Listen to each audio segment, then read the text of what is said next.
تیمور شریفوف یک جوان ایجادکار از شمال تاجیکستان 3 سال پیش در اطراف خود چند جوان صاحب استعداد را گرد آورد و گروه ایجادی اوگوی کامیکس را تأسیس داد. این جوانان ایجادکار قصه های حیاتی را طریق کامیکس به رشته تصویر میکشند و به موضوعهای عمده جوانان نورسان تمرکز کردند. کامیکس نمونه کارهای ایجادی است که توسط عکس و پینوشت خواننده و بیننده را با قصه و سرگذشت آشنا میکند. بیشتر آن مانند به فیلم های تصویری است، اما در شکل کتاب یا مجله الکترونی تهیه میگردد. Каждый из наших комиксов учит чему-то. هر یک کمیکسی ما چیزی را آموزش می‌دهد. مثلا نیکی کردن، تلقین دوستی، نمایش دادن مشکلات جامعه به مثل تحقیر، ترس از بیان اندیشه و مسئله‌های داغ جامعه که ما را همه‌روزه فرا گرفته است. هر یک قهرمان قصه ما هر روز با چنین مشکلات روبرو می‌شود و مبارزه می‌برد. В целом комиксы это что-то новое для нашей молодежи. در مجموع کامیکس این یک پدیده نو بین جوانان ماست. هر بار ما قصه های نومان را به نمایش میگذاریم، اشتراکچیان ما حتی با پدر و مادرشان می آیند و با تأثیرات عجیب برمیگردند. وقتی به خانه هایشان می روند قصه های ما را تکرارا خوانده از برداشت هایشان به ما نقل می کنند. این به ما روحیه تازه می بخشد و کوشش می کنیم که با تمام هستیمان قصه های نو را برایشان پیشکش کنیم. در این گروه ایجادی 11 نفر جوانان ایجادکار سرجم شدند و در پی ایجاد کامیکس های نو هستند. ایجادیات آنها بیشتر در مسائل اجتماعی تمرکز کرده است. در عملی شوی لایحه آنها بیشتر سازمان‌های بین‌المللی و سفارت آمریکا در تاجیکستان کمک مالی می‌کند. تا حالا بیش از 10 قصه را در شکل کامیکس آماده ساخته طریق برنامه‌های هوشمند به خوانندگان پیشنهاد ساختند. На самом деле идеи появляются разными методами и разными способами. در واقع غایه نوشتن قصه ها با هر راه و وسیله و در نتیجه مشاهده محیط پیدا می شود. برای مثال یکی از قصه دکان معجزه در کوچه پیدا شد. این قصه درباره جوانی تحقیر شده است و ما همانجا همراه اعضایان گروه نام‌های قهرمان را انتخاب کردیم. من بعداً در مدت 1.5 ماه قصه را نوشتم و کامیکس ما آماده شد. Мы начали думать над именами, придумали имена уже и حالا این قصه ها در سراسر تاجیکستان صدها مخلص پیدا کرده است. یکی از آنها کمیله میردادایو می باشد. با کمیله این ژانر جدید و کار جوانان نوآور به آن خاطر پسند آمده است که شکل بررسی موضوعها واقع بینانه بوده است. او در این گروه تجربه آموزی میکند و در آینده میخواهد کامیکس های خود را بسازد.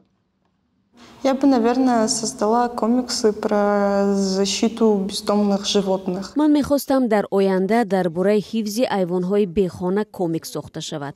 در کوچه و خیابان‌ها زیاد می‌بینم که بچه‌ها و آدمان کلان هم چه خیلی با سگ و گربه‌ها درشت معامله می‌کنند.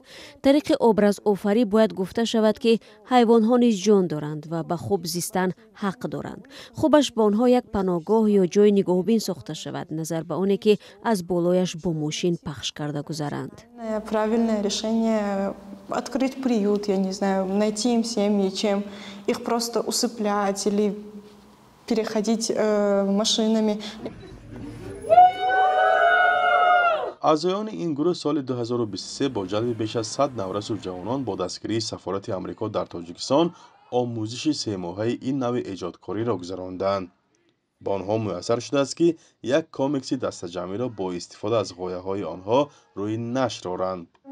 недавно, точнее в прошлом году, закрылся проект под названием Uguay Club. соли гузашта мо лоиҳаи Uguay Club ро доир кардем ва мақсади асосии лоиҳа аз он иборат буд ки ҷавонони эҷодкорро сарҷамъ созем ва тавоноиашонро тавассути машғулиятҳо рӯшан кунем.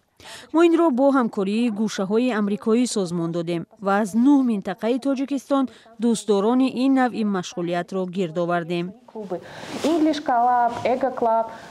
Наверное, главная проблема то, что ба фикри ман наврасону ҷавонон камтар ба фарҳанг ҷалб шуда истоданд.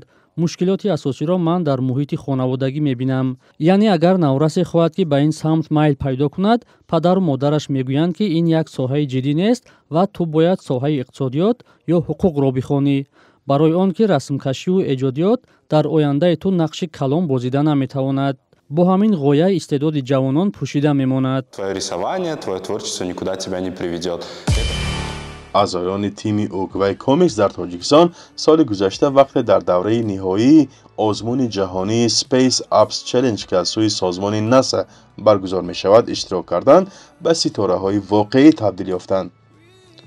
کامیکس نسلی که از جانب اوگوی کامیکس همچون یک قسمی برنامه ناسا سپیس اپس چالش آفریده شده است در سراسر جهان غالب کاتگوری صنعت و تکنولوژی گردید. در آن 58,000 شرکت کننده و 8,000 دسته از 192 کشور دنیا قوه آزمایی کردند.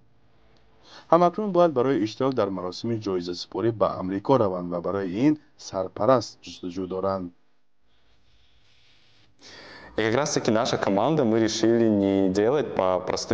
гурӯҳи мо дар ин озмун ба шеваи сода иштирок кардан нахост.